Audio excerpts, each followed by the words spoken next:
Yes, yes, y'all. Oh, yeah.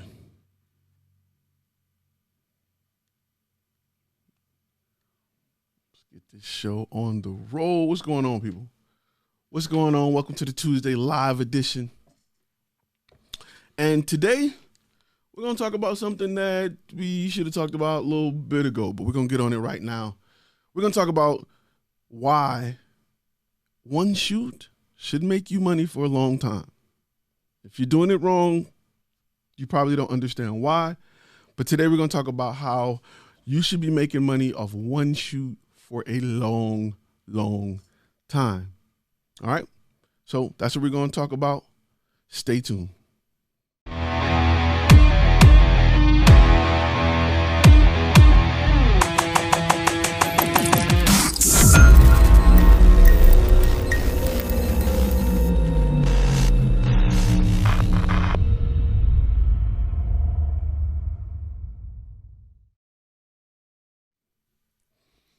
What's going on, guys? If it's your first time on this channel, first time on this network, this channel is about people who want to turn their passion into profit.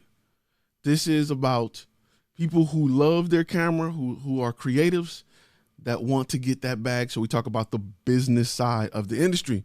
And I am your host for today, Ty Turner, Black by Popular Demand. And today I want to talk to you guys about a few things. One thing is, you know, a lot of people think that in this industry, the goal is to go out and get new clients over and over and over and over and over again. And that's where a lot of people fail, right? That's where a lot of people get the idea of being in business wrong. Because the truth is, it's much better, a lot easier for you to keep repeat business than it is for you to go get new business. Let me take these off so I can focus more on the screen. But the goal is to, is to keep using older clients over and over again. I don't mean using, but keep working with older clients over and over again, right? And one way in doing so is offering great customer service, following up with clients, growing your email list. But another way that's not really talked about, and it's something that I want to kind of touch on today, something you should be doing as you build your brand, and as you move forward, something that you should be doing. Good looking out, Wonder Trust. He said, Ty reminds me of that uncle who gives you knowledge while cutting the fruit with his knife. That's right. I'm the guy on the grill giving out the gems. So, something you want to think about and something you want to do that a lot of people are leaving on the table. This is what I want you to think about. Now, mind you, your contract game got to be right to do this, right? You can't just do this. Your contract game got to be right. Most of corporate video is two things. Most of your corporate video is going to be a talking head, B-roll, right? That's going to be most of it. Layer to music or whatever. That's a majority of what you're going to do in corporate America. And that's fine. But let's focus on that B-roll for a second. Not the talking head, not worried about that. Let's focus on that B-roll for a second.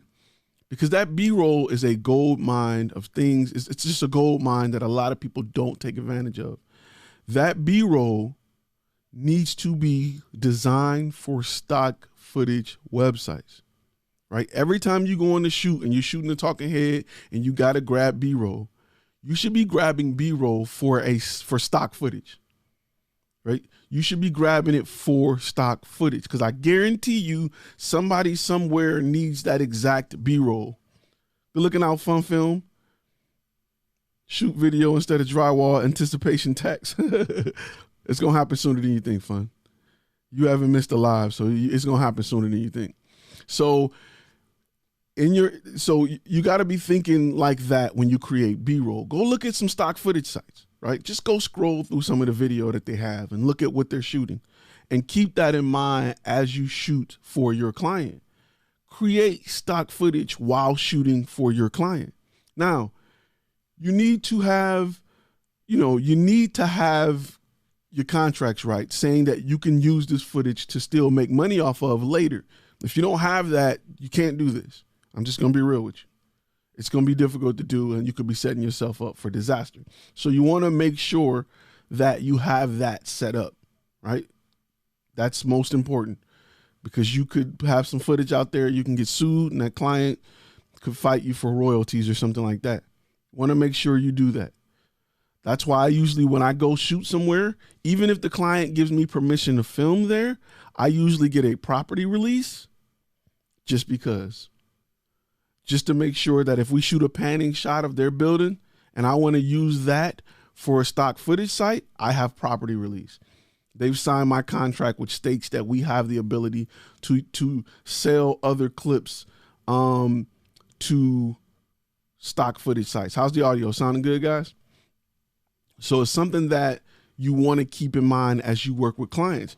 I've had shoots where I've captured, a ton of stuff, made a few grand off the shoot, but the B-roll for a stock footage site may have made me an additional $600, $700, $900 over a year.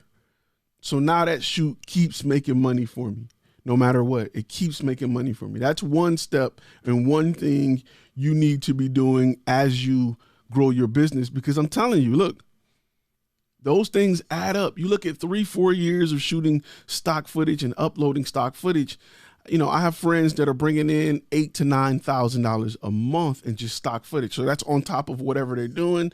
That allows them to have a significant savings account. They can put that towards 401k. It's paying for health insurance. It's doing things like that. And they're not doing anything extra, but taking a few minutes to upload them to the site. So it's something you got to think about as you move forward. Do you give them more than one contract to sign? No, I have everything on one contract. I use Proposalify, so I add different contracts to one complete contract. I add different contracts in my contract pack into one complete contract, and then they sign it digitally online. And that's kind of why I like Proposalify, because it makes things simple. So that's one way you should be getting money from a shoot over and over and over again, over and over and over again. That one shoot, and I get excited when I get shoots. Like I had a shoot at a landfill once, right? Where they wanted to show, what they're doing to help combat, a bunch of trash, how they're recycling and things like that. Those videos make a lot of money on stock footage sites. Because how many people do you know have actual footage of a landfill? And a lot of people talk about recycling and earth and things like that. So those landfill clips make a lot of money. Like one clip did about $50 a month, which is crazy because I uploaded probably about 200 of them just on that one shoot. So as I shoot, in my mind, I'm creating stock footage, right? I think about what the client wants as far as B-roll, and I'm getting that, but my goal is to create stock footage. I want to create stock footage. So it is what I'm thinking about doing the whole time. And I'm getting emails, people emailing me. There we go. Okay. I know exactly what that is. Give me a second. I'll put the code on the screen. But that is what I'm doing as I grow the business. I am looking to capture as much B-roll as possible. I'm just capturing it there at a client location, but I'm looking to shoot just a ton of B-roll, period. And that's what you should be doing as you film for the client. That's what you should be doing. You should be there to create B-roll. Now, that's just one way to make money while you're there. It's just one way. There you go, because I seen the email. Media Smith, no. So Wonder Trust says he bought the contract pack. It's been very beneficial. How do you present it? Do I present it in person or the proposal? I present it in the proposal. That's just me. It's a part of the proposal. So they know everything. What up, Joshua? So they know everything. They'll get it as a part of the proposal. I put all the paperwork there. I don't want it where it's a ton of different things to sign. Remember, you want to make it as easy as possible for people to spend their money. People, they're not happy when, they're not happy when they got to go through a lot of work and give you money, right? Great companies find a way to minimize that, right? Think about McDonald's, right? Combo meal. You don't even got to spit out 3 things you want. It's like, let me get a number 1, large size it. Here you go. You don't got to say, let me get 2 cheeseburgers or let me get 2 hamburgers with cheese. Let me get a fry with salt. Let me get a drink. You don't got to do all that. They make it as easy as possible for you to spend your money. You need to do that. Sometimes you got too many steps. Sometimes it's too much stuff, right? So when clients spend a lot of money, they got a lot of stuff they're doing, bro. They don't got time to sit there and go through everything you got. They don't want you to, they're delegating something. They want to get all the information out, but they don't want to be bogged down and bugged with more work. Media Smith LLC, good looking out on the super chat.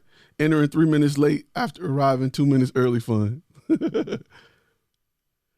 So it's something to think about as you move forward with your business. Make it easy for them to spend money. Now, again, number one, first thing we want to do is we want to make sure that's going to be huge for you. I promise you, you're going to look up 2 years in on uploading to stock footage sites. You're going to be making $3,000-$4,000 extra per month residual. So right now, during the pandemic, during what's going on, you're somewhere asleep and your bills are still being paid simply because of what you did 2 years ago and you kept doing it. Now, this also works for photographers. If you're doing a photo job, you're doing some type of photography, grab a bunch of B-roll shots or grab a bunch of shots that can be used in stock photography websites. If you're doing video or both, grab both. Why not? This is why model releases and property releases are so important. Contracts are so important. Should a person be using an NDA contract when they're doing it for free? Depends. If you don't want them to talk about what happened here, yes. If you don't want them to disclose that you're doing it for free or that you're doing it in general, you possibly can. It's up to you. NDA is just designed to protect information. So, as far as stock footage sites, there are a few. I like Adobe right now. They have a really good stock footage site that allow you to upload a lot. That's where my experience is. Let me see.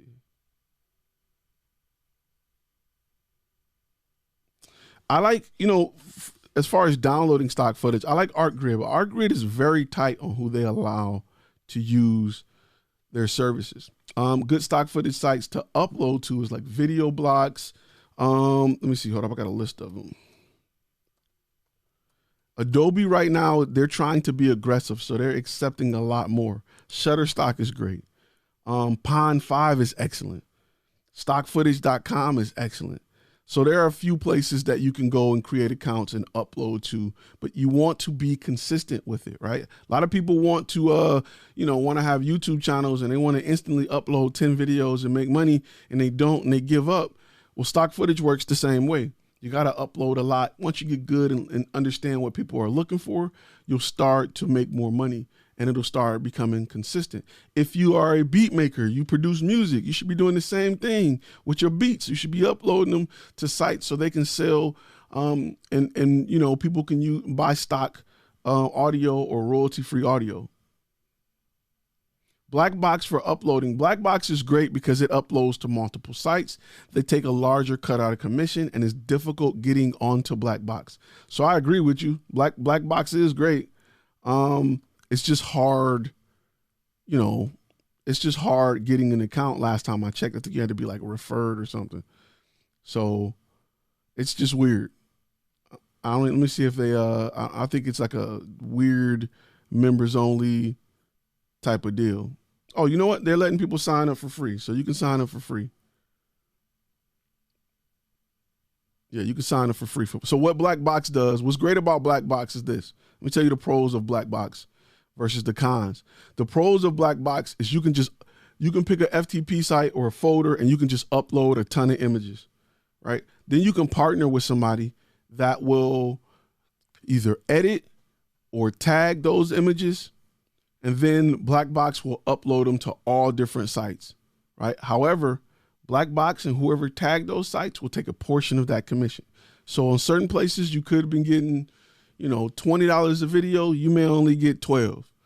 Now, if you don't mind, because the hardest part is tagging and uploading it and doing all that stuff. If you don't mind keywording it, if you don't mind that, then go for it. You can just literally you find a partner that's going to say, and the partner is people that's sitting there that's just making a living off tagging stuff. They're just making a living by attaching their brand to your images and videos. Not their brand, but they're making a living by doing the work for you.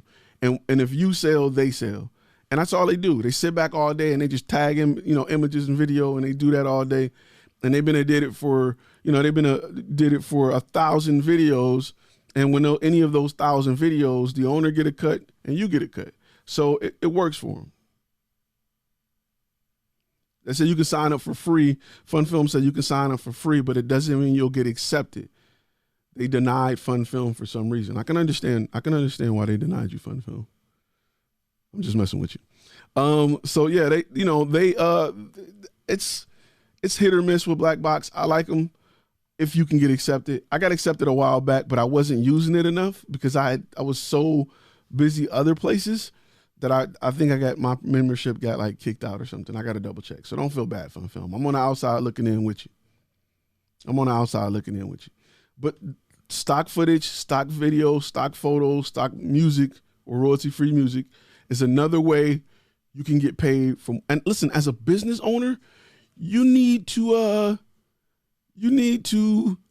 find these alternative methods to bring in income, right? Because these little things will grow into something big over time, and it'll be a solid foundation of income.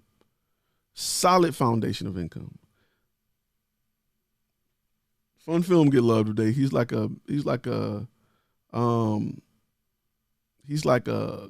level 25 member. Yeah, FunFilm. They're not going to accept that. I don't blame them. They're not going to accept that. But it's something that you have to work into your business from day one. It's something you need to build moving forward. You need to build this path of income because it'll grow as your business grows. You need to make it a part of your business model, right? Number 2 is email campaign, right? A lot of people think email is dead, blah, blah, blah. People still opening emails.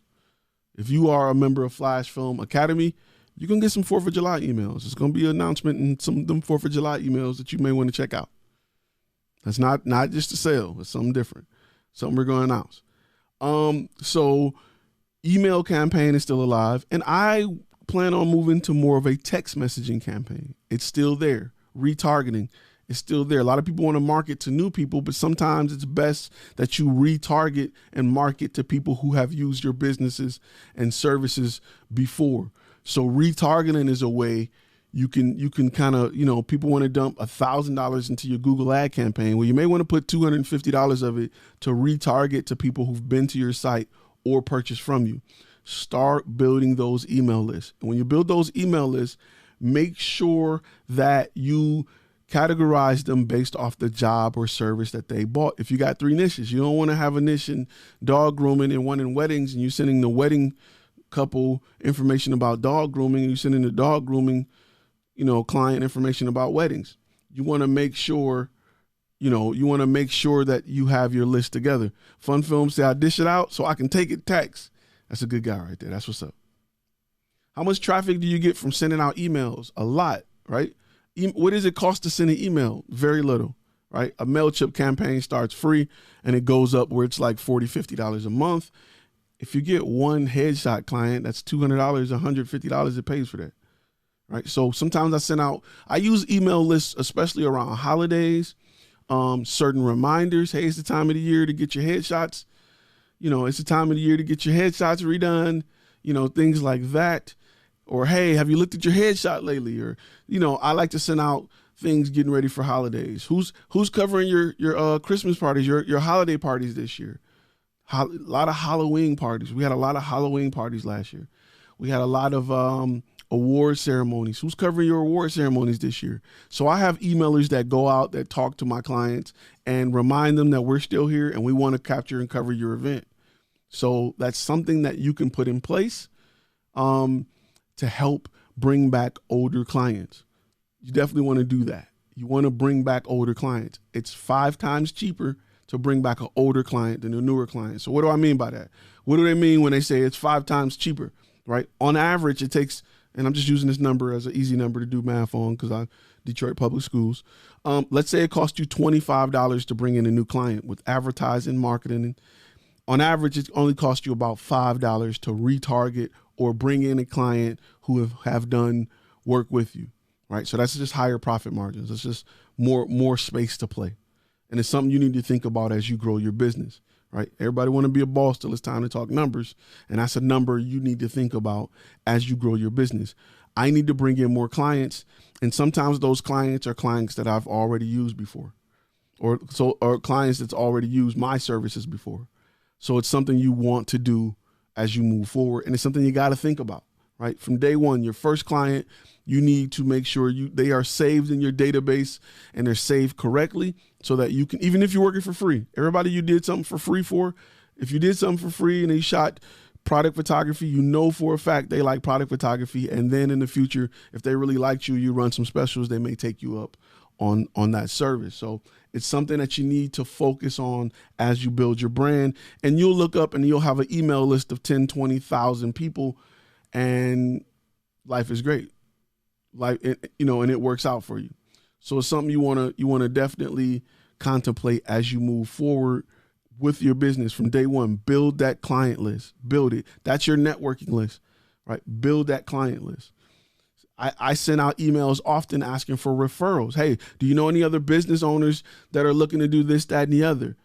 I just sent out an email campaign talking about how we can help with COVID and how their business is struggling with COVID. I just sent out an emailer. In fact, I usually send out a 5-part email for me and my clients that just cover the bases over days, for COVID. Fun Film, good looking out on the super chat again, just because too. And that's why he's an all-star. Somebody say, don't hate on DPS, Renaissance. He said, I'm looking to learn from you, so it don't matter.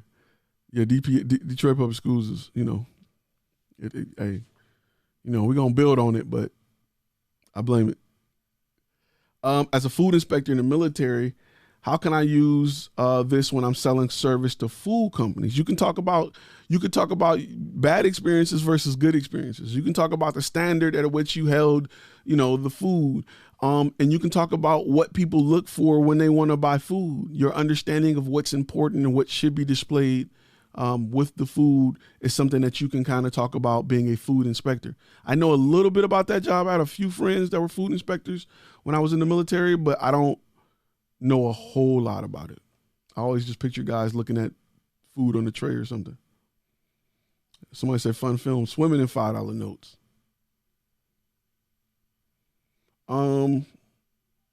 Thank you for enforcing this, Ty. This is Tyler Kidd say, working on my CRM, listening to this. I don't want to bug my clients, but it sounds like I need to use CRM more. Yes, I'm gonna tell you, I was so worried about bugging clients, right? And then I looked at my email and I got 10 messages from Best Buy in the last week.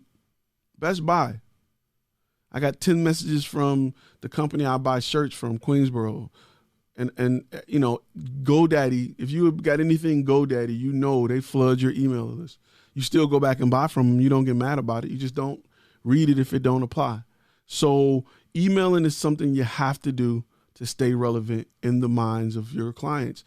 And I'm going to tell you a little tip. I'm going to tell you a little rule, a little trick you can put in your back pocket, a gem for you. If you're dealing with corporate America, good looking out CRP Media for the super chat. Sup, fam? He's on a job right now. That's what's up. I'm going to tell you a little trick. Get your pen and papers ready, right?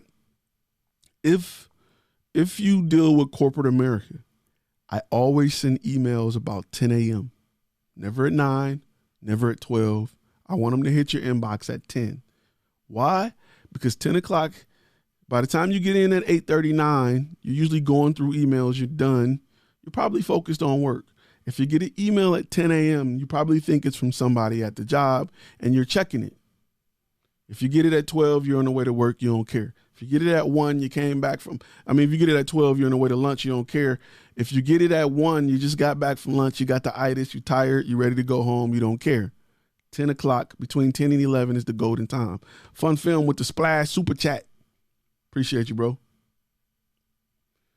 In the process of itemizing the proposal, what should I itemize for video service? I don't want to miss anything. That's kind of a long question because it depends on your niche and what all you offer, right? Itemize, I like to list all kind of stuff. I like to list location fee. I like to list teleprompter. I like to list what additional hours would be. I like to list makeup. If you want a makeup artist, if you want talent or actors, I list a bunch of stuff on my list. I let them choose from a bunch of stuff. You want to do multiple cameras? Do you want to do, drone shots. I list a lot as far as what I itemize. And then I just, sometimes you get clients that will tell you my budget is low. And I started off low with bare minimum. Like if you go in a dealership right now, right? Go into a dealership and say, I got $20,000 to spend on the car, right? They're going to give you a car that's usually $30,000. They're going to give you a stripped down version for $20,000. It's going to have roll down windows, no remote. You're going to be unlocking the door with your key, and they're going to give you the option to add stuff and work your way up to 30,000. That's just how it works. So go a dealership and look at some of the things they itemize. And yes, Red Base Media says 10 a.m. based on their time zone. Yes. So if you start to pay into a little bit of the higher memberships of MailChimp, it'll allow you to send it within their time zone. In fact, it'll start to look at when you're getting more opens, like when you're getting more clicks and more opens, and then it'll start sending your emails to that individual or group based on that time. So something to think about. Nothing wrong with sending emails and using the same strategy as big businesses do. They are big businesses for a reason. So take advantage of that. Like text messaging is the next frontier of, I don't want to say spam email, but reaching clients. Text messaging is what's next. That and Facebook Messenger. So if you ever, in the future, if you ever send a message to a Facebook group or join a Facebook group that's a business, they can reach out to you via Facebook messaging with a bot that'll talk to you. So Rocky says, I'm working with a company right now and they decided to write a script and I was just supposed to provide visuals, but now they're 2 weeks behind on the script. How do I avoid that in the future by having a contract that states the time frame, states the workflow? And it has to have penalties of what happens if we don't meet this time frame. That's the completion date. I can't hold your account open forever. It's going to cost you more. Contracts is how you prevent. Listen, every time I would have issues like that, I would go back and update my contract so it would not happen again. People late with my money, update my contract. People, doing this and doing that, update my contract. And I would make sure moving forward that I present that information to them. Had someone willing to invest in the project. In a case like that, do they send me a contract or do I send them a contract? How would that look? Listen, Larissa, you always want to be the one to send the contract. You always want to control it if it's not prevented, right? I send the contract to Google. I say, this is my contract. You're looking out on the super chat, Fun Film, who approved this message. Fun Film, make sure you approve every message. Every 3 messages. No, I'm messing with you. What you want to do is I sent the contract to Google. They were like, okay, we're going to have our lawyers look at it. And they sent me back an updated contract. Like, this is what we want. And I'll be like, I'll have my lawyers look at it. Get my one little old guy with his glasses on. Like, all right, Ty, let me see what they got. You sent them 6 pages. They sent back 26 pages. But it was for a gig and it worked out. They got to protect themselves. The last thing they want is somebody suing Google because, they'll probably just settle. Tyler is good looking out on the super chat. He said, thanks for giving solid advice. Better than my college professors. A lot of college professors, I'm not going down college professors. When I was in school, because I went to school after I was in business, because I had a GI Bill, and I was like maybe I'm missing something, because I was in search for information. Maybe I'm missing something. So I went to school, and my college professor was I didn't have one that I can just be like, yo, I need to just ask you this and talk to you on that. It was a bad experience. They had experience with working on sets. They had experience with being a professor, but none just jumped out and did it. Is MacBook Pro 16-inch good for video editing? Yes, Michael. It is excellent for video editing. I have an older iMac that I use, and I got a 2015 MacBook Pro that I'm using now. That's good. But with Apple announcing its own, I don't know how much time you got before you can buy one. I'm not going to buy another MacBook for probably 1 to 2 years until they switch over to their new silicon, which is their processor instead of Apple. And when they do that, then I'm gonna jump on and I'm gonna replace everything with laptops, just laptops and docks. That's just, I just like to be mobile like that. Now that you can get 4 terabytes of solid state internal memory, I'm gonna do that. So before we move forward, I got to talk about today's sponsor. Today's sponsor is a really good company. They're a really big company. They own tons of land and property and buildings, and it's a future Fortune 50 company that's based out of here in Dallas, Texas. So stand by for that sponsor. Yes, your passion is this, and you want to attract this or this, so you can make more of this, but your portfolio or demo reel is not this. I've worked for these companies in the past. When it comes to finding a job or getting the attention of potential clients, a demo reel or portfolio with random clips and music won't cut it. And that's why I created this. The 5 key steps for creating an effective demo reel that converts. It's an online course designed to show you how to market your skills and past experience and create a video portfolio that's designed to blow away your competition and 10x your results. Remember, if you can't tell your story, how do you expect someone to hire you to effectively tell their story? Enroll today at Flash Film Academy. It's time to turn passion into profit.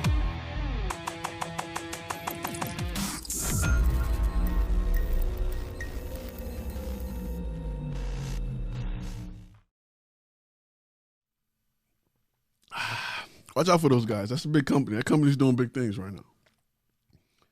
I'm big on being my own sponsor. You got to own it, man. Own equity. That's one thing I want to talk about in the future is making sure you guys own your business, man. Own equity in your company. Don't give away that equity, man. That's your ownership, right? Take pride in it, own it, build it, make it your baby, and then one day sell it. Sell it for a few million and then go somewhere on the island and, drink coconut water or whatever you like to do. So again, we covered a few things. One is stock footage. Make sure you're getting stock footage at every shoot, every single shoot, even your free shoot, right? Your free shoot you're doing to build your portfolio. You should have stock footage that stock footage that you pull from that shoot, right? Number 2 is you should be reaching out to your clients via email. You should be recontacting with them. You should be reestablishing yourself in their ear all the time. Number 3 is retargeting. So when you market, make a portion of your marketing budget in retargeting. Good looking out, Smith Media, dope commercial, self-promotional fund. Somebody say you're official when you become your own sponsor. Listen, you are your own sponsor. Be that right now, right? Plug yourself in all the time. Right, I'll offer a 3% discount to put Film by Flash Film Media on your credits or something at the end of your video. I will offer credits like that. Be your own sponsor. Push your own product. Push your own service. Be that. Right now with your brand, be it. What I used to do is on photos, I'll give you a small discount and I'll put a black bar at the bottom and it'll say, for more information, go to flashfilmmedia.com. I wouldn't put it on the picture, no watermark. It'll be a black bar at the bottom, or I would put a little square at the bottom where it's a QR code or something like that. Push your brand. Offer discounts to push your brand. That's people want to. They got the job costs $1,200. They only got $1,000. If you take that $200 off, I'm gonna take that $200 off with the ability to attach my name or whatever to your project. Not a crazy bad watermark on the front that looks terrible, and you don't want them. What you want to do is you want to promote your brand. Hey, I'll take $200. I'll take a 20% off if you guys include me in your next email letterhead, email blast that goes out. If you maybe put a link to my company on your website, find ways to promote your brand. Find ways to get your brand in front of their audience. So Dante asks, can I talk about questionnaires that you have new clients fill out? Yes. So I have what's called a media request form. I haven't released it because it'll be a part of the master course. and it's a media request form that I send out once clients have sent me lead information. So when they come to the website, they got just a real quick lead information, right? And I usually follow that up with a phone call because I don't want to be, a lot of people when they're businesses and they're spending money, they want to talk to somebody. They don't want to do all that talking and typing. However, once I talk to them and I explain to them what they can offer and what we can do, I usually send them a media request form. And a lot of times that media request form has notes about what we've talked about. And it kind of asks the client or kind of lead the client into the fact that we need more details to be more successful. So I need a little bit of work from you. Not a lot, just a little bit. You know what I'm saying? I'll fill out the rest, but it's something that I usually have, and I usually work right after I've talked to clients. Every single client that come to me, I usually give them a call, or somebody from my team usually gives them a call, depending on who's working it. But I after that, we go with a heavier media request form, and it's usually with the proposal. So you see the proposal, because I don't want everybody filling one out and we're not doing business with them. Once they sign the proposal, then we'll go into the process. But during the proposal and during my phone call, I'm explaining the process. We already passed the lead generation part. I'm calling to get information about your project, and I'm really calling to make you have aha moments. I didn't think about that. And kind of confirm or reaffirm the fact that by working with us, we're going to make you have them aha moments. We're going to ask questions that you may not have thought of because we have experience in doing this. And when they agree to it, we send out a proposal with all the contracts, the pricing and everything. Once they agree to the proposals and pricing, I then send out a media request form. That media request form may change depending on what they clicked on, what they say, yeah, I want this, yeah, I want that, teleprompter, this, that, and the other. Because now the media request form, the section that has teleprompter may say, hey, please, I understand that I will send you the script that I have for the teleprompter on this day, especially if they are going to provide a script. They understand, and then the media request form will have questions on it that, I'm gonna be honest with you, I'll get writers from Fiverr, right? I'll take their questions and I'll put it on a media request form. So when they answer it, I can submit it to my writer. I already know what he asks because he asks it with every job, and I can just send that stuff right over, and it's transparent. So those are things that I usually have on my media request form. I'm starting a company now. I've worked in the industry for years. Now I have my own clients, and I'm going through the process of getting the LLC.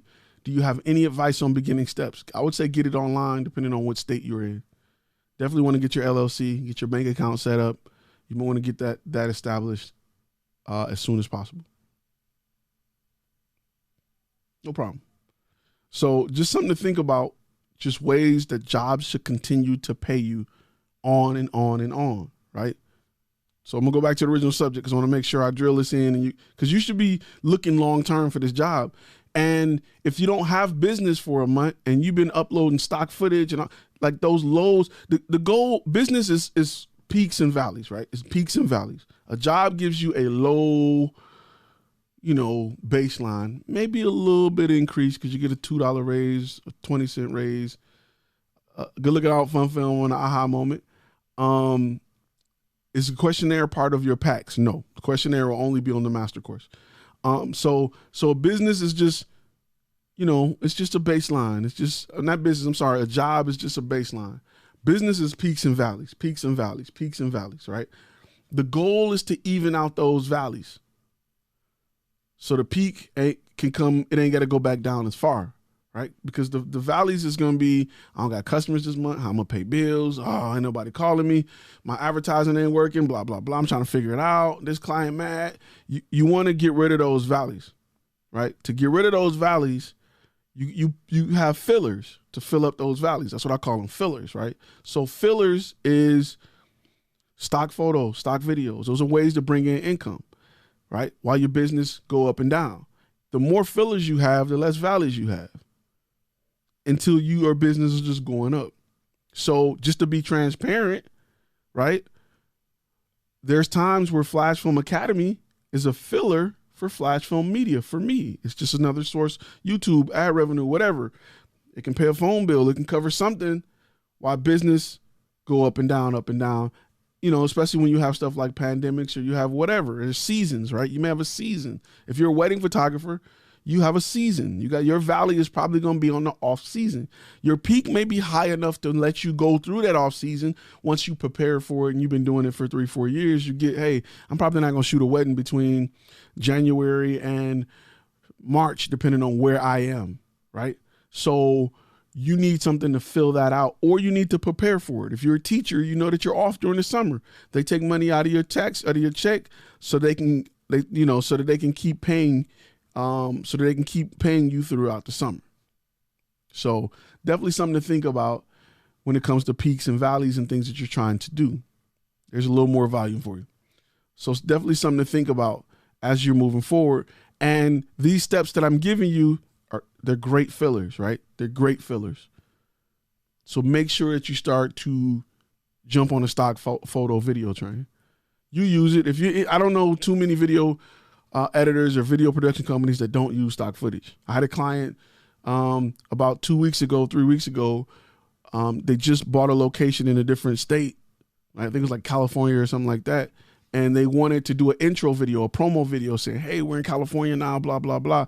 Well, I'm in Texas. How do I get footage of California? I go get stock footage of all the landmarks and things like that, and I can create the content for them. Easy as pie. Works, right? So somebody who just filmed beaches and buildings in California got a check because I needed footage. So little stuff like that, like your city. Now you got to be careful with drones in downtown areas because they are no-fly zones. But you can get a lot of stuff from the ground. If a rooftop parking lot, you can go get a lot of footage there. I know people that make a living of just stock photography. They don't want to deal with clients. They don't want to deal with customers. They don't want to deal with nobody. They want to just go around and take pictures and images of stuff that people can use. They upload it and they get a check. So something you got to think about as you move forward as an idea. What up, Story to Record?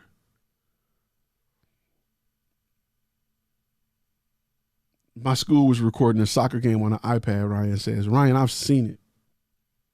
I've seen like not only like school board meetings recorded on cell phones. It's crazy. It's crazy. Go shoot one for free and watch they find a way to pay you for it. James, he said, Gold Squad in the house. What's up, Gold Squad? On my Gold Squads, my G Squad, my G Unit. So something to think about as you move forward. Play that long game, man. Don't play that one hit game. Play the long game. Think about that stock photography, videography. Think about retargeting to older clients, right? Send those emailers out. Ask clients that you've worked for referrals. You would be surprised at how many referrals I get compared to me asking for them, compared to me not asking for it.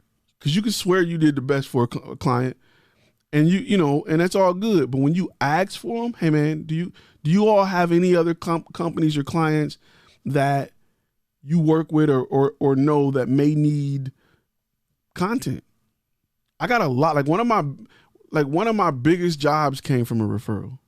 One school referred me to an even bigger school, and we shot for that college. So, it's a ton of opportunity there, but you have to take advantage of it. You have to work that. Stop thinking everything's going to be a one-hit wonder. You don't want to run like that. You want to work with what you got, because you're going to get to the point where you have enough clientele to just run off of it, right? I am selective about new clients that I take on because I got clientele that I just run off of. I am okay off that clientele. For me to take on more clientele, I have to bring in another person. And that's fine. That's what you want to do. So something to think about as you build it. Don't build it on don't be a one-hit wonder. Don't try to get one new job a week. Try to work with the same client multiple times. Is it possible to get good commercial footage from a Mavic Mini? I have a Mavic Air, and I like it. I think Mavic Mini is HD. You can almost get great footage with anything DJI, any DJI drone. You can go back and get a Phantom 3 and take over the game. So something to consider. Play the long game. Think big. Think big with your company, right? Think big. Go to that free client and ask them, you know, the one that you're shooting for free, go back to that free client and find out how often do you guys need content. You guys do something for holidays? When do you have sales? Pick their brain. Story to Record. Good looking out in the super chat. He said, first official Story to Record gig is scheduled for July 9th. Wouldn't be here without Flash Film Academy. P.S. Consulting with Ty helped more than anything. Story to Record. Eli, hey, if you have not listened to the latest podcast where we interview Eli from Story to Record, we talk about how he built his brand, literally from an idea from, hey, I bought a camera, I like this is what I want to do, to now, as you can see, him booking clients within a 90-day period from being a member of Flash Film Academy and us doing consulting work and just talking to him and helping him build everything out. Please make sure you go listen to it on the podcast. It's Flash Film Academy's podcast about content and cash. You can find it anywhere you listen to podcasts. It's pretty dope to hear his story because you may look at it and see that you're in a similar situation. You may find yourself in one of the peaks or one of the valleys, and it's important that you realize that, you know, you're doing the right thing, you're on the right path, and, you know, you're doing everything right. In fact, I will post the graphics for that because this will also be available on that podcast as well. So if you're watching on YouTube, there's the podcast. If you're listening on the podcast, make sure you follow us at Flash Film Academy on YouTube. Eli is a great guy. He's very active in the Facebook groups. You'll get a chance to go in the Facebook group and talk to him and hear his ideas. And you'll meet a lot of good friends in the Facebook group who want to talk about this every day. Would I use a Sony A6500 to do corporate work? OTO films. You know what? I'm going to be honest with you. I ran my business for about a year off 2 Sony A6500s and was both photo and video. You can follow it on Spotify, wherever you listen to podcasts. The podcast is available. I ran my business for about a year off 2 A6500s, and it worked well. Josh says, what did this consultant come with? Consultant is just one-on-one time when we look at because everybody has something different. You're in a different area, you're in a different market, you're in a different niche, you're doing something different. So we have the ability to kind of sit down and talk to you specifically. This is what you need to do specifically. Based off where you're at, what you do in your niche, this is what you need to do. And I kind of sit down with you and kind of work it out. Here, the answers are a little more broad because people are different. And I got people from Australia, from the Netherlands, from South Africa. So the information is a little different. And it's kind of for everybody where consulting is more like coaching, is one-on-one. And we look at, hey, man, what are you having a problem with? Hey, this is a link to my Google. This is my website. What's up? And I can kind of look at it and kind of work it out. A6500, somebody says 30 batteries. I need like 30 batteries. Yes and no. I had mine rigged out where I had one V-mount battery and I ran it forever. Plus it ran cooler and you can get 4K longer by using a dummy battery because that battery warms up and it's kind of the part of what causes the A6500 to heat up a little bit and the 4K to go a little crazy. Watching from Kenya. Good looking out, Calvin. Calvin in Kenya. I want to go to Kenya one day. I want to come check y'all out. I'm going to look for you, bro. Any advice for booty photographers? Other than put a product in their hand, I got no advice for you. Story to Record said he gives you a level of business ideas from experience perspective, advice tailored for your growth. So worth it. Story to Record. I'm just gonna give him a camera and he can just he is the commercial. No, seriously, in all seriousness, check out the podcast because it was great. Just the process, man. You may be somewhere in the process. You may be like, oh, I'm gonna give up. And just to hear somebody who was there, who was where you were and got over the hump or changed this or made this little tweak, it's just amazing.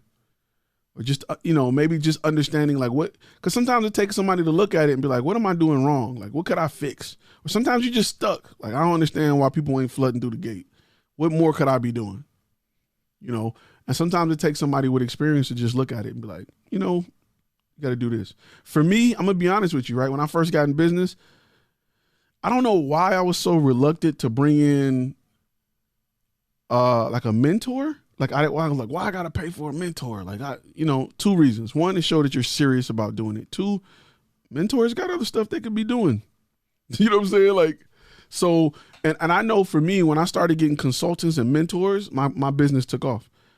Because there were things I just didn't know I didn't know. Right. I started off with a portfolio site, like a lot of people have in this industry. And I tell you, don't do portfolio sites. I'm like, yo, I got pictures of presidents. Like, why people ain't calling me?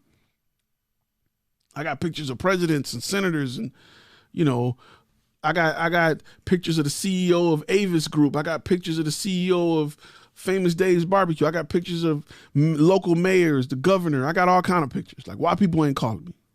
And it took a consultant to tell me, like, maybe you got too much. Look at your work. It doesn't explain what you do. Your site just got pictures, and pictures alone don't sell. You need some information. You need to call to action early. So that's where I got my knowledge from, and I started implementing it, and I became kind of a subject matter expert. If you look at websites, I tell you all the time, punch them in the throat, call to action, give them proof. I learned that from a mentor who helped Fortune 500 companies build their websites. I paid a pretty penny to learn that, but I learned it. It's helped me. I got my money back 10 times over.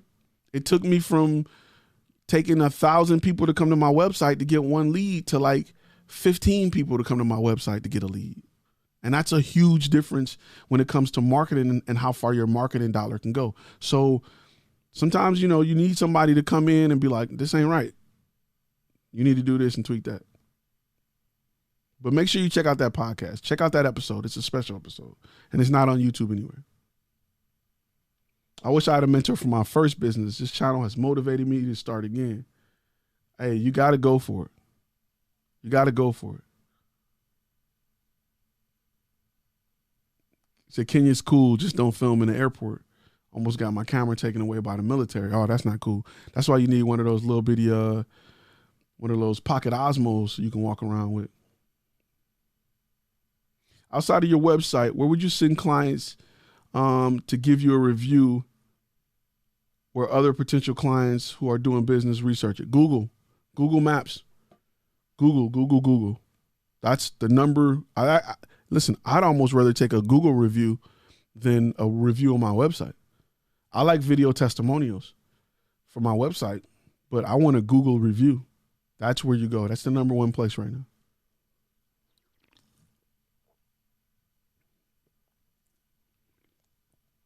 What you film with is not that important, right? It's just not that important.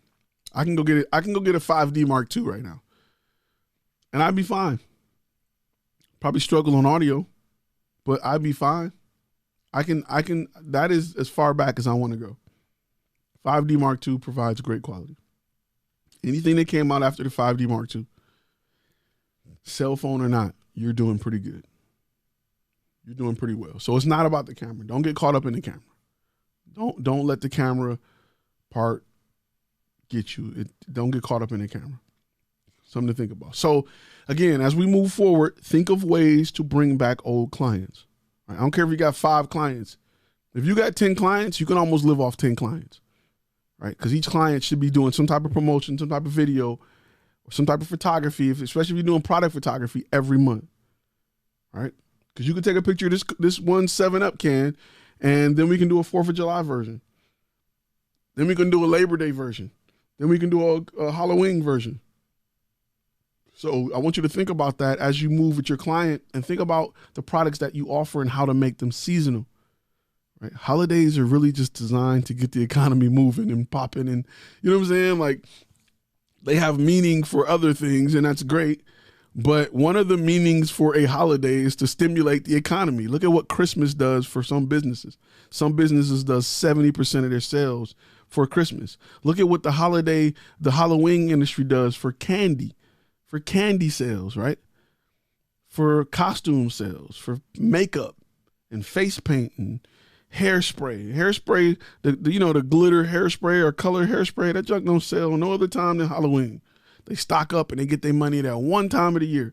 Look at all the Halloween stores that pop up near you, and they sign a 3-month lease just for Halloween. So something to think about. All right, APS, I see your question now. What's the best way to turn down low budget clients? Okay, let me address that for a second, because there is a great way to do it. Look, that's right, Black Friday. So just like when you go to a Mercedes-Benz dealership and you don't have the credit, right? You don't have the credit. You want to let them down easy, and you want to let them down and motivate them to come back when they get it right. So I usually go with something along the lines of, hey, you may not be in a position to utilize our services right now, but let me refer you to somebody who may be able to do it within that price range. And once, your business get going and the budget grow, we'd be more than happy to help you get content at this level. Right now, let me get you somebody at this level that can work within your budget, that can at least get you started so your business can start growing and we can get you in a point where I can work with you exclusively. Here goes such and such. And I have a guy I send them to. Plenty of times that guy meet clients and they're like, yo, I can't do what you asking for, bro. Let me call Ty. Let me refer you to Ty. Ty can do it. So I kind of got a network like that. Devani says, what's a good way to find clients now during the pandemic? One thing I want to stress to you guys, because a lot of people, especially new to the industry, are out looking for clients, right? You don't stand on the corner, with a bucket looking for fish. You go to where the fish are and you let them find you. Right now, clients are looking for photography and videography. They're looking for you, right? Are you where they're looking? And it's really simple. I challenge you right now, take the lead, take the role of a business owner. If you wanted to look for a company to create content, right? Go on Google and look. Go find a content creation company right now. Go look for content creators. Go look for videographers. Go look. Tell me if you're there. Because if your business is not there, you're not getting business, right? Wherever you think you can go to find a videographer, that's where your business should be listed. If your business is not listed there, you're probably asking, how can I go after clients? You don't go after clients. Clients come get you. Plumbers aren't knocking on your door, right? When your pipe bursts, you go where the plumber's at. And whether it be Yellow Pages, Google, Facebook, wherever. So we got to get out of let me find clients. I get a bunch of emails daily from people that's leads. I got a certain chunk of time that I spend a day contacting leads, right? There's a reason this is at 1 o'clock and this is not at 11 o'clock.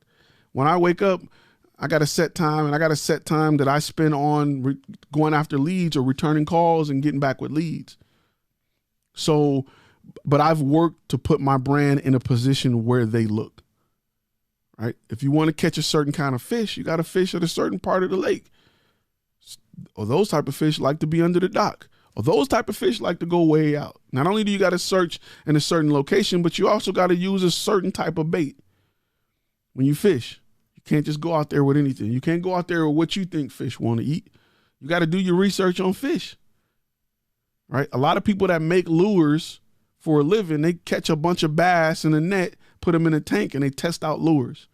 So when you're creating that free content for that one or two, for that demo reel, that's what you're doing. You're getting a bunch of fish in a tank, and you're testing out a lure, and you're throwing it in, and you're going to see if they're going to bite that lure. Nope, they're not biting that. Let me wheel that out. Let's try a different color. Bloop. And you can literally ask the fish, what do you like to eat? CRP Media, good looking on the super chat, just wrapped up with the shoot. The owner was there and talked about video for them at a later time. Make that connection. You want to network. You want to make that connection. You want to be the go-to guy for content. You want to be their doctor for content. They're going to come to you with a problem. Oh, I want to do this. We want to do that. I prescribed 2 videos of this. And that's when you know you've developed a relationship with a client, right? When they're not even telling you how many videos they want. They're not even telling you, I need a video on. They're literally coming to you like, you know what? We want to bring more people to our fact section, or we want clients to be more educated on the process of the surgery before they enter the building. How can we do that? I'm glad you asked. I prescribe a few videos in your fact section and an emailer that will go out to them with a video explaining what's the surgery process. Man, that's a great idea, Ty. How can we go about doing it? Okay, you can give us the bullet points. Here's your media request form. We're going to write up a script. We're going to do a voiceover so that we can offer it in multiple languages, because you told me before that this percentage of your client base speaks Spanish, this percentage of your client base speaks French, and the rest speak English. So we're going to shoot it in a voiceover. We're going to shoot it with a voiceover so that we can offer the video in multiple languages for your website. Gosh, Ty, how do you come up with this stuff? This is what I do. I'm the subject matter expert in your niche. This is why we're the best. Here's a blank check, Ty. Go buy a new car. And that's how it works. Go get you a Corvette, Ty. Cool. So it's just, you gotta build that relationship. You gotta be where they are, right? Media Smith, good looking out on the super chat, just trying to help answer some questions. Fun, good looking out. You gotta be where they are, man. When I was younger, you know, chasing girls, you can run up on them everywhere and do all that. For what? I had a nice car. I'd be outside the club when the club let. I didn't go in the club and try to work the girl. Hey, let me get your number, baby. Let me buy you a drink. Hey, baby. Hey. I wasn't that guy.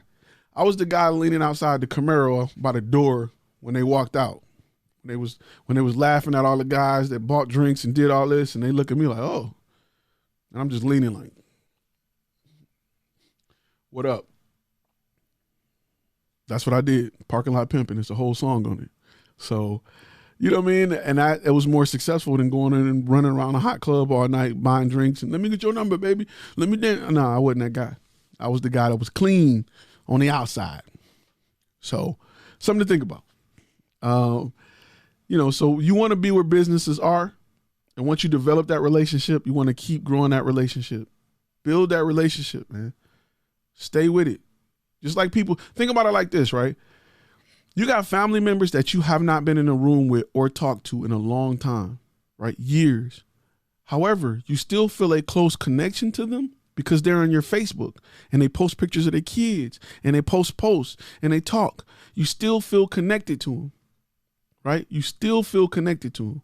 Somebody say Ty is a player from the Himalaya. You got it right. Fun Film say, I have a super chat syndrome. Is there a cure for that? Nope. I'm prescribing more super chats. So, Media Swift said, you need Jesus. I'm just keeping it real. So you got family members that you feel like you talk to all the time, but you don't. They just post a lot of stuff on Facebook. You just post a lot of stuff on Facebook, right? Businesses will feel like they still have a great relationship with you because you shot a video for them once and you keep sending them emails and you still, you stay in a loop. If you did really real good, they're going to open every email and read it because they feel like, you still have that bond, that connection. So that's why it's important to continue to work on them. People feel like, your family feel like they ain't seen you in years. Oh, the baby's getting big. Look at I seen you you got the podcast now. I ain't talked to people in years. I got friends in the military I haven't talked to in years. They still my dog. We still can pick up and because we got the Facebook relationship. And I seen them do that. I seen them get out. They moved back to Alaska, yada, yada, yada. Still my dogs. But that's how your business should interact with you. You should interact with other businesses by having emailers and social media, things like that. Stay in people's mind. Because the moment they're like, we need video, they're going to come back to you. Ty, boom. I keep a relationship so tight with my clients that most of the time, they don't even think flash film media. They think Ty. We need to call up Ty again. Hey, Ty, so it's something to think about. You want to develop that relationship with your clients, right? You got to develop that relationship with your clients because you only need a handful of clients to make a good living. A good living. You get you about 300 good clients. You're going to be living in a house you can't even imagine right now. 300 is, you can almost do that in a year if you build those relationships. Do I think partnerships is a great idea? I don't. I'm stingy like that. I want to own all of the equity in my company. It depends on what type of partnership we're talking about. But that's just me. I want to own my own company. I don't want to give away partnership for something I'm either too lazy to do or have not taken the time to submit it, like taking the time to outsource it or spend the money to outsource it. You can't be my partner just doing paperwork and stuff like that. in the company. I can do that myself, or I can spend the money to outsource it. So that's how you want to grow your company. That's how you grow your company. You got to even out those valleys. You got to even out those valleys. What should I do on my website if we don't have behind the scenes footage or pictures yet? You should go out and capture it for free as fast as possible. Right now is the perfect time. There's on the course, the 5 key steps of creating a portfolio that converts. I talk about why you should capture behind the scenes footage and what you should do with it. How do you feel about doing video in real estate industry? I have the gear, but never stepped into the market. The question, Dream, is how do you feel about it? Do you love it? Is it something you want to love to do, that you love to do? Or is it something you just feel like you have the gear to do? I got the gear to do all kind of stuff. I can do adult films if I choose to. It's not my thing. Not from work. You know what I'm saying? So it's not about what you had the gear to do. It's about what you love to do. You got to talk to people, right? And 10% of what you're going to do is filming. The other 90% is prescribing a package, a service for people who need your help. You gotta love it. It ain't about what you can shoot. That's why I'm talking niche. I take that out of it. Who cares what you can shoot? You know what I'm saying? Like, I can go shoot anything. I can go shoot whatever. I got a ton of gear. I got jibs, dollies, track dollies. I got 14-foot cranes. I got a bunch of stuff. Multiple drones. I can go shoot anything. I can shoot a movie. But you got to love what you do, because you got to talk about it and convince people to pay you to do this, right? It's only going to happen when listen, everybody who watched this channel, right? You watch my channel because you know I love to talk about business. You feel my passion. You feel my love for this. I'm not like, okay, and you want to get a website, and with the website, you want to put pictures. You wouldn't mess with me, right? I talk about this because I love it. I'm on live way more than most people. I can do it almost every day because I love it. You know I love it. You feel it. You feel it, right? When you go talk about your niche, you need to be loving it. It needs to be something you love. It needs to be something you want to do on your days off. People are like, what do you do when you're not filming? Filming. What do you do when you're not on YouTube? Thinking about YouTube.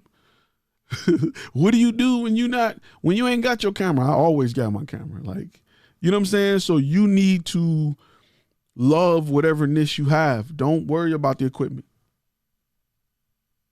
Tie that lighting is on point. Get a channel a whole new look. Yeah, I'm just trying something a little different. Robo tie.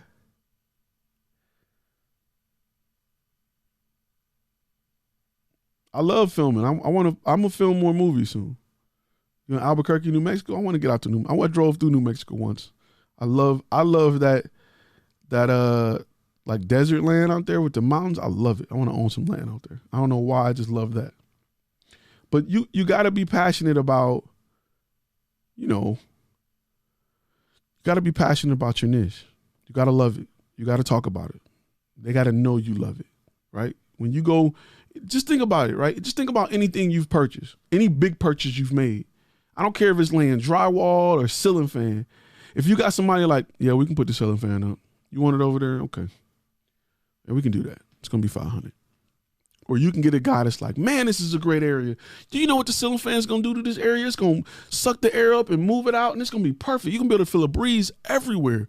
That's what I like about ceiling fans, because ceiling fans are wonderful because they give a room a unique look, and it's nice laying there looking at the ceiling fan. We installed a ceiling fan once that was pure wood. It had like diamonds on it. The owner loved it. It sparkled the room.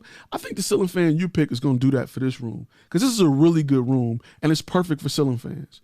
You know what? We're going to be able to install a ceiling fan. It's going to be about $1,000 so we can do it right, because I want to make sure we check the cable that run from the outlet, because a lot of times those cables burn out because a lot of people don't check them when they just add a ceiling fan to a room that's never had a ceiling fan. So we like to make sure that cable is fine. Yo, I'm paying him to do my ceiling fan. He loves doing this. Yeah, he double the price as the other guy, but that's the guy I want to do my ceiling fan. You know what I'm saying? Media Smith, good looking on the super chat, preaching facts. Find your passion and love fun. So that's the guy I want to do my ceiling fan. You see how, like, that's the difference. Yeah, we can fix your car. Brakes, yeah, it's cool. We can do brakes. Brakes, $100. We do them. You want the back done? Yeah, okay. I feel you. They ain't scratching. You don't know if they scratching? You don't know what they doing? Don't worry about it. Whenever you ready. You know what I'm saying? Or you want the guys like, hey, welcome to the brake shop. Oh, 2008 Cadillac CTS. One of my favorite cars. They got the 3.6 in it, right? Oh, okay. I like those cars. So you're here to get the brakes changed. Perfect. You know, a lot of times, a lot of clients get those brakes. They go with regular brakes instead of ceramic. Ceramic brakes can help reduce your stopping distance. It's much better for that type of car because it's a sportier car. So I kind of, advise that you maybe go ceramic instead of regular brakes. Plus the brake dust get all on the rims, and those rims are nice. I don't know if I would want to get brake dust on those rims. You may want to look and getting the back ones done as well, because most of your braking power is usually in the front. The back ones wear out and you don't even know. So do you mind if we take a look at them? These type of cars, that's the guy I want working on my car. So your niche and what you talk about gotta be something you love. Gotta be something you love. Promo code is for any course or class on Flash Film Academy. It's all about passion. How do you convince clients that you're doing it from the heart? Sometimes they don't get it. Okay, if they don't get it, you got to do a better job personality-wise, right? You got to do a better job showing enthusiasm. You got to do a better job caring. Sometimes it's going above and beyond what they're asking for, right? Aha moments, making them say, I never thought of that, right? It's just like if you go to Starbucks and you order a coffee, you're like, let me get a coffee with some creamer. And they're like, do you want almond creamer? Are you allergic to dairy by any chance? Because we have almond, we have soy, we have plant-based. We got a few different creamers that really taste good. You probably won't even notice the difference. So if you're allergic to any type of dairy, you may want to consider one of those three. Would you like to try one? Like, that shows that they care. Like, why would you even ask me that? Like that's dope. Like, how did we even get here? Like, I didn't know that. That shows that you love it. You know what I'm saying? And companies, right? Companies do a great job at writing those scripts into their sales process so that the client can think that you're happy about your job. Why do you think McDonald's say, welcome to McDonald's? You don't really need that. Why do you think Walmart pay for greeters? Hey, welcome to Walmart. Hey, welcome. Those are things they do to make you feel like they're happy and enthusiastic about you being there. They're not. It's just a part of their customer service to make you feel loved, wanted, and appreciated. To make you feel like these guys at Walmart really want me to spend my money. I like this. Welcome to Walmart. Need any help with anything? Those are things that are built into their sales process to show that they are the subject matter experts and they're happy about their niche. You got to think about that as you build your business, right? I have, like, culture is big in my business. I don't have people on my team that's like, I have people on my team that love to film. They're like, yes, we filming something today. What we filming today, Ty? We're going to be in the cave with flying, blood-sucking bats that may attack us if we point the camera at them. What? We get to film that today? That's what I'm talking about, Ty. You always trying to, like, you know what I'm saying? I deal with none of the people. That's the culture I say. I don't like, okay, maybe.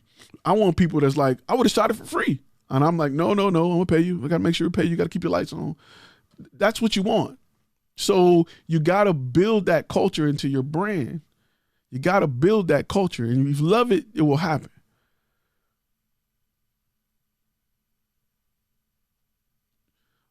Media Smith says, what's the saying? People don't care what you know until they know that you care. Correct. Remember, stories sell, facts tell, right? Got to understand that. Sometimes the story is about you, why you're here, what you love to do. Something to think about. I'm about to shoot my own advertising pretty much just for my video website for my electrical company. If you got it, you can do it. I had an idea of leasing a warehouse and restructuring the interior into a soundstage, then subleasing it to filmmakers. What are your thoughts on this? I feel as though the margin for profit is low. I think space for content creation, margin for profit is very low. I think it's very low right now. Because everything is like, come on, like what I'm doing now would have caused, I wouldn't need to go to a studio 20 years ago. It's not the case anymore. Like they don't even have recording booths. They just got the thing that wrap around now. Have you seen the thing with the sound panels? You kind of stick your head in, and there's not even booths no more. So I personally, I want to get away from brick and mortar as much as humanly possible.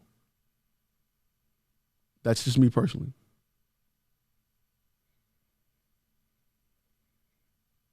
When it comes to websites, I like Squarespace. I like Squarespace for me because I can get it designed for cheap. I can get the SEO cheap, and you will never tell it's a Squarespace unless I told you. There's some companies that I've seen where you can tell it's a Wix. You can tell what it is. I have a team of freelancers, and I'm gonna tell you why I like freelancers. And I usually bring on freelancers that are looking to start a business, looking to grow the company, because not only are they looking for work, but they're looking to learn as well. And I can help them grow their business. So it's a double thing for me. Like, I'm still gonna pay you what you're worth or whatever I can with the job, but at the same time, I'm still put you on with as much knowledge as I can put you on with. Those are people who have a passion for it. Yeah, the money is cool, but I'm here to learn. You know what I'm saying? Those are the people you can trust. They have a passion for it. I don't worry about people stealing business or competition, whatever. I don't worry about that. There's enough money for everybody. So I'm not, those are people that love and appreciate you more than just your job right now. If your job called you to go in, you're going to be like, if you loved it, you are there. We talk about money later. So it's just about, it's about getting people that love what they do. How many 60-second videos have I gotten so far from film? I'm not sure of that question. But it's about passion. You got to build that passion. Got to build that passion. Got to build that passion. Got to build. What I tell you, the most important tool in your camera bag, the most important tool in your camera bag by far is your personality. Period. 50% of why you're on my channel is, I'm going to say 40% of why you're on my channel is because of the knowledge that I share. 60% of why you're on my channel is because of how I deliver that knowledge. Right? How I deliver it. That goes in every aspect of business. Your website can have a bunch of pictures, but if you don't deliver it well, meaning you don't package the right information around that content to explain what you do, the workflow, how you can help clients, it doesn't matter. People need to understand how this benefits me. I can just tell you Squarespace. If I don't tell you how it benefits you to go with Squarespace, it's useful information. There's nothing wrong with being thirsty for knowledge. I'm still thirsty for knowledge. I'm still looking to grow and get better. I still have mentors. I still have old teachers back in the military that taught me photography that still shoot, that I follow their Flickr page and their websites to see what they're doing. I still look for knowledge. I still read. I'm still about educating myself as much as I entertain myself or more. If the moment you feel like you know it all, you know nothing. Always thirsty for knowledge. And knowledge costs money. You're right. Knowledge costs money. Wisdom is priceless. But I'm always building to learn more and to grow what I have. I'm not done until I have $1 billion company. Period. And then I want to make 10 billion and I want to get to 1 trillion and I want to catch Apple. I'm going after Apple. I'm not going after Bob's Videography down the street. I'm going after Amazon. I'm going after HBO. I'm going after Netflix. That's what I'm going after. And until I get there, I'm still going to be pushing and learning and growing. So it's just my mindset. It's just what I'm looking for. Let me see.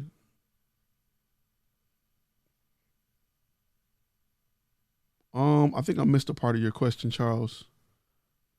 FCPX. If you look at my gear list at Flash Film Academy, there's a list of books that I really, really like. Media Smith, good looking out. He's saying that's why you will continue to be successful. As I grow, I just bring y'all along with me. I get stuff and I look at what works and what don't. A lot of stuff I've tried don't work. I done scraped elbows and knees and fell and rolled and tumbled and got kicked in the ribs and uppercutted and punched a lot of times in this industry to come to you and be like, nope, that's not a good idea. Nope, don't do that. It happens. Way more than you know. Way more than you know. So, you know, I share a lot of those failures with you, right? That's how I got where I got. I used to show up in jobs in regular polo shirts and everybody dressed different. Nope. Clients started looking at me funny. I noticed when I got polos and everybody matched. Oh, I had a client, you know, standing in the doorway when I rolled up. We started talking pricing. They wasn't feeling it. That same client a year later stood in the doorway and I rolled up in a company van. They was ready to sign that check. I've seen little differences between having my van just white and having it wrapped in the company with the company logos. Just a difference in that, right? Kind of like the difference, and I'm using analogies because you get it. You ever, and this is guys and girls, you can use, we'll give you the girl version in a minute. The guy version is this. You ever roll up on a girl in your car and she like, hey, and then you put rims on that car and she like, hey, and ladies, you ever roll up on a guy looking regular and he like, what up? But then you put makeup on or whatever and you boom, bang, pow. He like, hey, what's up? Those are changes you'll see as you make changes in your business, right? Little tweaks. Customers go from, yeah, okay, to, hey, let's do business. Where do I sign? It get easier and easier as you build the brand in the right direction. But you got to have that passion. Do I use film still when taking pictures? Not at all. I would love to, though. My name, Flash Film Media, came from the fact that we do flash is for photography, film is for video, media. My long-term goal is to be the biggest media company this side of Disney. Correct. I feel you, bro. But you got to own equity from day one. That's what I'm talking about. I'm starting a video production company that creates commercials and short films. How should I go about making videos that will bring local clients in? By creating an effective portfolio that converts. Got to create a portfolio. Got to be a little tighter on those niches, right? Got to go down, got to be a little tighter on what service you offer, but you want to create a portfolio that converts. I have my company logo on my polo, and I haven't even registered yet. Go for it still. Still rock with it. Still rock with it. With that, we're going to get ready to wrap up. Because it's been, an hour and good old hour and 22-minute live. I hope that you guys were able to learn something from this podcast. This podcast or video. I'm going to ask that you make sure you like this video, share it with your friends. If you are listening on the podcast or if you just want to listen to the podcast, please go ahead and rate the podcast on Apple Podcasts, Android. Real quick question, because a question about taxes came up. Get you a bookkeeper. Right? There's certain things that you can spend 30 years trying to learn and you won't be as good as the expert. Get you a bookkeeper. Pay somebody to do it. They will keep up with the new laws and taxes, and it's all they do, and somebody you can trust, and let them do it. Let them do it. So listen, it's about passion, people. It's about what you love. Right? It's difficult for me to get on here and talk for an hour and a half if I didn't love this, if I didn't love talking to y'all, if I didn't love answering questions, if I didn't love what I do, and I didn't love the business, and I didn't love content and marketing. Now, it would be difficult to do if I didn't love it, regardless if I was good at it or not. If I didn't love it, it would be difficult to do. But I love this. Right? This is what I want to do. So make sure that your niche is something that you love. Marry it. Be in a relationship with it.